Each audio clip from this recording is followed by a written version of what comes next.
Hey guys, welcome to this channel, and in this video we are going to talk about a tale of reverse migration, India COVID-19. So before we begin, make sure you guys subscribe to our channel and like this video for more videos like this in the future. A great reverse migration is underway in India. On March 24, Indian Prime Minister Narendra Modi asked all Indians to stay at home for 3 weeks to contain the spread of the novel coronavirus. The sought 4-hour notice for the shutdown, though effectively trapped the country's 470 million migrant workers in no man's land. While it was met with the approval by the experts and health professionals, the 7-week lockdown has already proved catastrophic for India's millions of migrant and daily wage workers, who on their salary hundreds or sometimes thousands of miles away from their home and live a hand-to-mouth existence. With no way to earn money and feed their families for at least 7 weeks, millions decided last week to head back their villages in order to survive. With trains and most buses suspended and taxis unaffordable, walking was the only option for many, and the sides of the highways were soon lined with people, bags slung over their shoulders, many with nothing but flip-flops on their feet. More than 20 migrant laborers have died over the past few days as they try to work.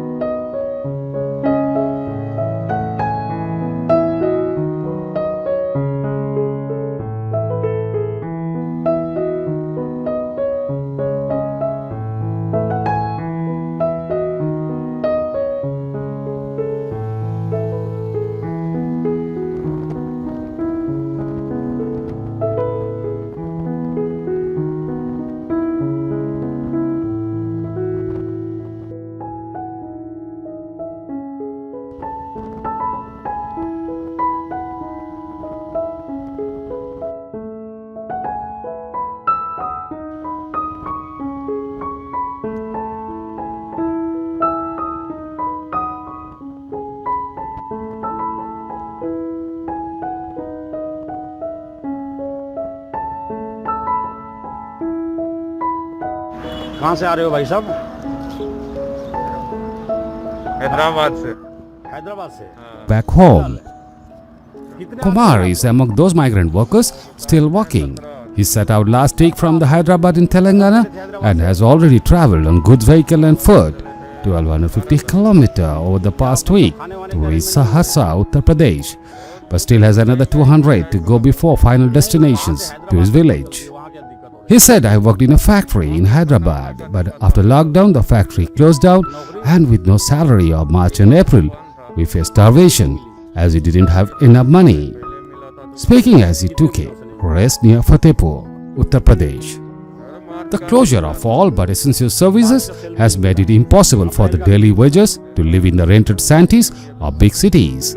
Even though PM Modi announced a relief package of 20 lakh crore, including Finance Minister Nirmala Sitharaman earlier announced a Rs 1.7 lakh crore, almost like 23 billion relief package on March 26 to aid those who live in the margins.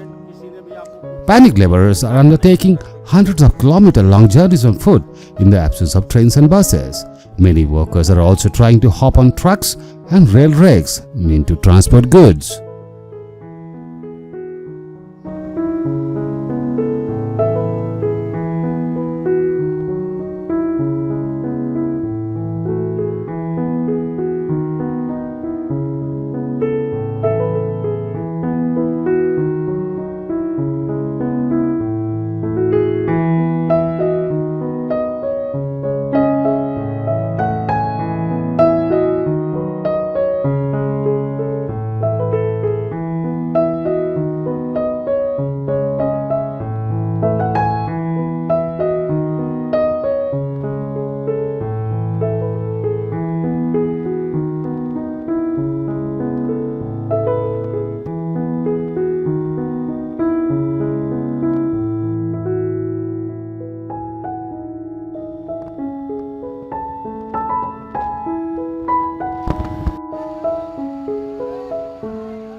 These ardors strike back home to their villages now threatens to defeat the very purpose of ongoing 51-day lockdown.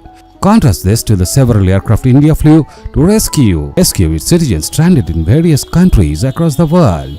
From the early flights to China and later to Italy, India's foreign ministry went above and beyond the rescue of Indians abroad.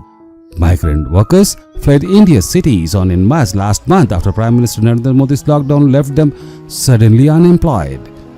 Now the employers that let them go may need to offer big incentives to lure them back. During tough times, only families come to help. Tens of thousands of workers who returned to the villages are now similarly weighing whether to return at the end of the lockdown, which Modi this week extended. The unemployment created by the lockdown, coupled with the fear among many workers of falling sick in the cities, have forced them to take desperate measures to return to their villages. Companies are already reporting labor shortages at ports and factories, potentially an economic slowdown. The unprecedented hardship faced by the migrant workers since the outbreak of the COVID-19 might result in fear psychosis, eminent economists said.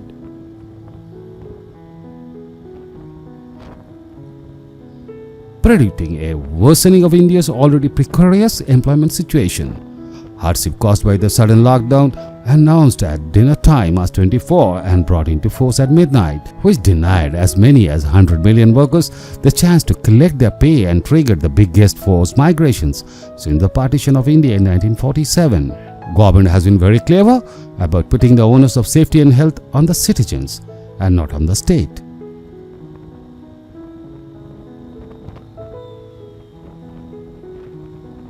India's internal migrations flow changes with the seasons, with millions of workers heading to cities for most months of the year to build cars, load ships or clean houses before going home in time for the village harvest.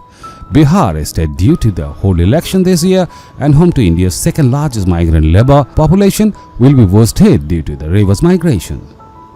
The imposition of the lockdown as a measure to contain an exponential progression of the COVID-19 pandemic has hit the unskilled and semi-skilled migrant laborers the most. In the last few weeks, we have all been witness to harrowing, nerve-wrenching and hone-chilling images of the exodus of these marginal and invisible drivers of the informal economy of urban India.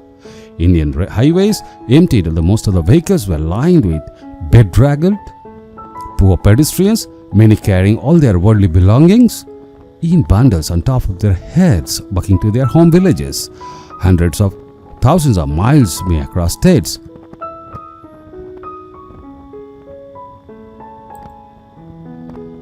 Add to that equally desperate attempts by small distance migrants to somehow reach their destinations from medium-sized towns and cities, and we have a scenario of crowding back villages that constitutes these famished and dried up soils. Even as this is being written, there are field reports emerging about scarcity of food and water accompanying of the dried soils. The issue of crop harvest for Rabi and the sowing of Kharif will create some relief in the short run, but the source regions cannot be relied upon to take the additional load of the returning sons and daughters of the regions. Rough estimates indicate that the roughly more than 120 to 140 million are at the moment either walking back or at the stranded in various camps. This number does not take into account the vast majority of slums that characterize our cities and house the migrants. The actual numbers wanting to return home would be fairly large. The post-coronavirus recovery of the shattered world of the migrants would witness a diverse and multiple realities. International Labour Organization estimates are that around 400 million workers in the informal economy are at the risk of falling deeper into poverty during the crisis. The pressure of this reverse migration is going to be felt in the fields of agriculture and allied activity and will put immense pressure on a system that is already broken. We need a complete transformation of economic and administrative processes, practices and policies to enable the rural to face up to the issues that a coronavirus-induced reverse migration has thrown up. We need a character of the rights of the working population across the board that ensures a right to livelihood, food, security, and above all, dignity of labor. I hope you guys enjoyed today's video. So make sure you guys like this video and subscribe to our channel for more videos like this in the future. Have a great day ahead. Goodbye.